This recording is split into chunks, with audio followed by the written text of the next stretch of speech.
जितने वर्ड्स उन्होंने बोलने के लिए बोले थे, उनमें से एक भी वर्ड ऐसा नहीं था जो मुझे लगता कि मेरी लाइफ में कभी पूरा हो सकता है, कि ये तो हो ही नहीं सकता, ये तो हो ही नहीं सकता, ये तो हो ही नहीं सकता, ये भी नहीं हो सकता, ये भी नहीं हो सकता।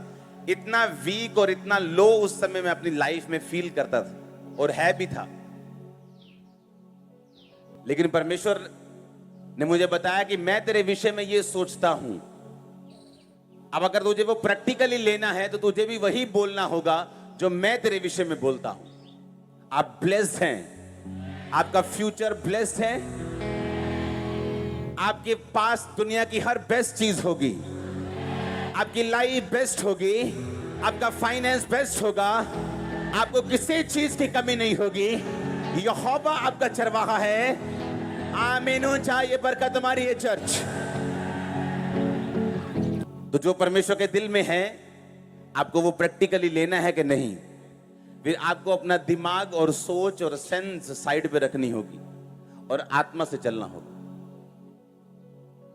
सोच आपको डराएगी, सिचुएशंस आपको धमकाएंगी, लेकिन आपको अपना ध्यान वर्ड के ऊपर रखना होगा। जो वचन कहता है वो ही फाइनल है। आपकी रिपोर्ट झूठ बोल सकती है, आपकी परिस्थितियां झूठ बोल सकती हैं, वचन कभी झूठ नहीं बोल सकता। उस समय मेरी सेंस यही कहती थी कि हां, मैं लो फील कर रहा हूं क्योंकि मेरी लाइफ में इतनी सारी बीमारियां और प्रॉब्लम्स हैं, और वो सच में हैं, तो ये झूठ तो नहीं है। लेकिन परमेश्वर का वचन कहता है उसके कोड़े खाने से तू चंगा हो चुका है। अब मुझे या तो अपने सेंस के हिसाब से चलना है, और या तो मुझे फिर परमेश्वर के वचन के हिसाब से चलना है। अब फैसला मुझे करना है कि मुझे अपनी सेंस देखनी है, जो दिमाग कहता है वो देखना है, या जो परमेश्वर का वचन कहता है वो देखना है। ऊंची आवाजें बोलो हालेलुया। जो कुछ परमेश्वर के दिल में है उसको नीचे उतारने का एक तरीका है। आमीन। और इसीलिए आप चर्च में आए हैं कि उस तरीके को आप सीख सकें।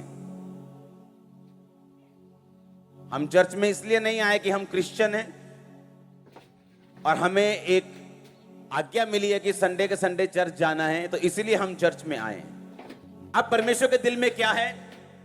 वो कहता तुझे घटी नहीं होगी, मेरे मार खाने से तू चंगा हो चुका है। उसने तुझे ग्रेट होने के लिए बुलाया। उसने कहा क्या तुम नहीं जानते कि मैंने जगत के निर्बलों को, तुच्छों को, गरीबों को, बीमारों को चुन लिया कि जो अपने आप को कुछ समझते हैं उनको शर्मिंदा करें।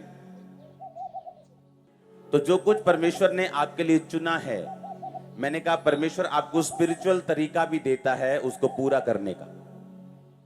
इसलिए बाइबल कहती है मसीहत क्या है? एक लड़ाई है। तुम मसीह में हो तो लड़ाई के नीचे हो, और हमारी लड़ाई शैतान के साथ नहीं, किसी पार्टी के साथ नहीं, किसी धर्म के साथ नहीं, किसी समाज के साथ नहीं, किसी मिशन के साथ नहीं, बल्कि शैतान के साथ। और परमेश्वर ने कहा कि मेरे सारे हथियार बांध लो ताकि तुम बुरे दिनों का सामना करके सब कुछ पूरा करके स्थिर रह सको। अब परमेश्वर आपको हथियार भी देता है, वो आपको तरीका भी देता है इसको समझने का। 2004 में जब मेरे को मेंटली अपसेट के अटैक हो रहे थे, तो देखो परमेश्वर ने मुझे कोई ऐसा केस नहीं था जो मुझसे मैच करे, या मुझे ऐसी कोई टेस्टिमनी नहीं मिल रही थी जो मेरे साथ मैच कर सके कि भाई मेरे को भी ये प्रॉब्लम थी, तू ऐसा कर ले तो ठीक हो जाएगा।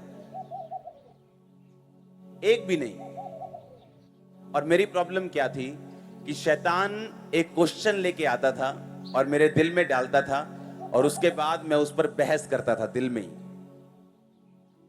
और इस वजह से मेरा डिप्रेशन बढ़ता जा रहा था, क्योंकि हर वक्त मैं अंदर सोचता रहता था और शैतान की बातों का जवाब अंदर मन में देता था। जबकि बाइबल कहती है शैतान जब आपके दिमाग में कोई क्वेश्चन डाले, उसका जवाब दिल में नहीं मुंह पे होना चाहिए। और ये बात समझने में मुझे टाइम लगा। और फिर एक दिन जब मैंने वचन पढ़ा तो वचन में लिखा था, अपने मन की बातें खोलकर यहोवा से कहे। और ये मेरे लिए एक दवाई।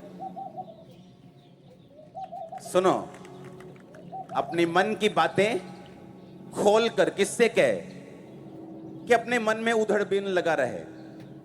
तो पवित्र आत्मा ने मुझे समझाया कि आज के बाद जब भी शैतान तेरे पास आए तो मन में उसके साथ कभी भी बहस नहीं करनी, उसे बोलकर बताना है। और जो भी तेरे को दिक्कत हो उसे खोलकर शब्दों में पूरी तरह से फीलिंग समेत परमेश्वर को बताना है। वो दिन था और आज दिन है, कोई डिप्रेशन नहीं। लेकिन इसे सीखने में मुझे शायद कितनी बार 40 रोजे लगे होंगे, कितनी कितनी प्रेयर लगी होगी, कितना मैंने रोया होगा, कितना सीखा होगा, कितना इंटरनेट पे ढूंढा होगा। परमेश्वर ने वो जेन्युइननेस देखी, परमेश्वर ने वो हार्ट देखा कि ये छूटना चाहता है और मेहनत कर रहा है, और परमेश्वर ने छुटकारा किया। आप समझ रहे कि नहीं? तो परमेश्वर आपको आत्मिक हथियार भी देगा कि आप लोग उस सिचुएशन से छूट सकें जो आपको तंग कर रही, या जहां आप जाना चाहते हैं और परमेश्वर आपको लेके जाना चाहता है, वो आपको आत्मिक तरीके देगा जो चर्च में आप सीखते हैं। रोमियो 1 उसकी 11 आयत, क्योंकि मैं तुमसे मिलने की लालसा करता हूं कि तुम्हें कोई आत्मिक वरदान दूं जिससे तुम स्थिर हो जाओ। पौलुस क्या कह रहे हैं कि मैं तुमसे मिलने की लालसा रखता हूं, तुम्हें कोई आत्मिक गिफ्ट दूं ताकि तुम क्या हो जाओ, स्थिर हो जाओ।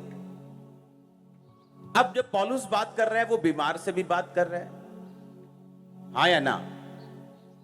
वो उससे बात कर रहा है जो गरीब है, वो उससे भी बात कर रहा है जिसका पति उसको छोड़ के जा चुका है, वो उससे भी बात कर रहा है जिसका बेटा उसकी बात नहीं सुनता, वो उससे भी बात कर रहा है जिसकी जो माँ बड़ी खराब हो चुकी बेचारी लाइफ उसकी, वो उससे भी बात कर रहा है जिसका फाइनेंस टूट चुका कर्जे में। पर वो आके ये नहीं कह रहा कि अगर तुम बीमार हो तो मैं आऊंगा, तुम्हें हील करूंगा ताकि तुम स्थिर हो जाओ, मैं तुमको फाइनेंशियली बढ़ाने का वचन दूंगा ताकि तुम स्थिर हो जाओ। उसने कहा मैं जब आऊंगा तो मैं तुम्हारी लाइफ के ऊपर गिफ्ट इंपार्ट कर दूंगा, सुनो, ताकि तुम क्या हो जाओ। गिफ्ट का मतलब है करिश्मा, उस वर्ड को पढ़ेंगे, इसका मतलब है रिलीजियस क्वालिफिकेशन। कहता मैं तुम्हें रिलीजियस क्वालिफाइड करूंगा, मैं तुम पर हाथ रखूंगा, मैं सामर्थ को, वरदान को तुमको दूंगा ताकि तुम क्या हो जाओ, स्थिर हो जाओ।